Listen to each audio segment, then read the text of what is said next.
What's good? Stormybman, and I'm back with another Stormybmans Briefs. This time the focus is on an article from Boxing News 24 where Terrence Crawford beats everyone at 154, says Teddy Atlas. In an article released August 7, 2023 by Alan Fox, Teddy Atlas believes Terrence Crawford will dominate the current fighters at 154 as he's done at 147, including Jermell Charlo. If Jermell Charlo doesn't return to 154, Crawford's options for important fights are limited.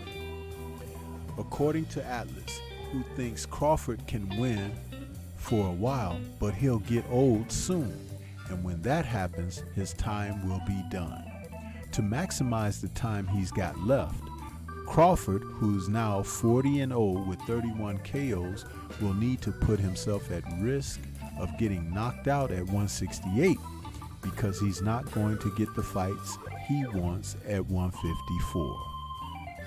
With Jermell gone and just Errol Spence and Tim Tszyu to fight, Crawford will return to fighting the anonymous scrubs he'd been facing during his 15-year career. Moreover, with Terrence fighting once a year, he'll be gone in 2 or 3 fights. If Crawford chooses to test himself by moving up in weight, Atlas feels he'll eventually reach his ceiling, reaching a limit where he can't beat the top competition, just as we've seen with Vasily Lomachenko at lightweight. Staying at 154 will prolong Crawford's career because there are no threats to beat him in that weight class.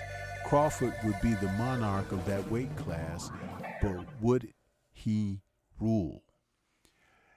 Atlas goes on to say these things because he feels that he understands where Crawford is heading in his career. But I don't believe that Teddy Atlas has a clue to what Crawford really wants to do. If he moves up, do you think he can beat 154-pound Jermell Charlo, said Ken Rideout to Atlas's YouTube channel. There does come a ceiling of how far you can move up. He's moved up 3 weight classes already. How many more can he move up, said Teddy Atlas. Lomachenko moved up 3, but then he got to his limit. You can see that he can't go past lightweight. He's different.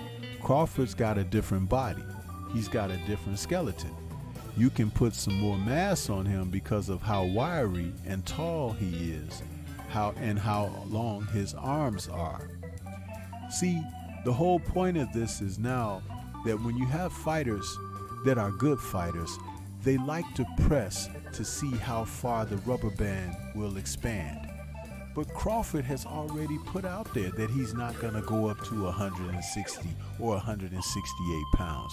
The man knows his limitations, but this is just how the boxing media works. When you show greatness, they want to push and see just how great you are. They want to make sure that they can tap you out before you tap out. And that's the thing that I don't like about the bias. Push Canelo to fight David Benavidez. Push him to face Demetrius Andre. The guys that he's been ducking and avoiding for years. But you're trying to put a ceiling on what Bud Crawford has accomplished. And Bud Crawford has accomplished far more than you ever thought he would to begin with. This is absurd.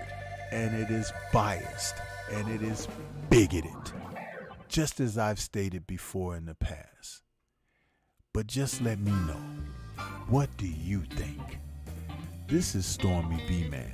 Shout out to the mighty LDBC and Liberated Perspective, a third eye view of the world. For more content such as this, please like, comment, subscribe, and share. How far a ceiling do you think is at Bud Crawford's apex? I feel 154 is it only because of who he wants to face. Peace to everyone out there, and everyone please remain safe.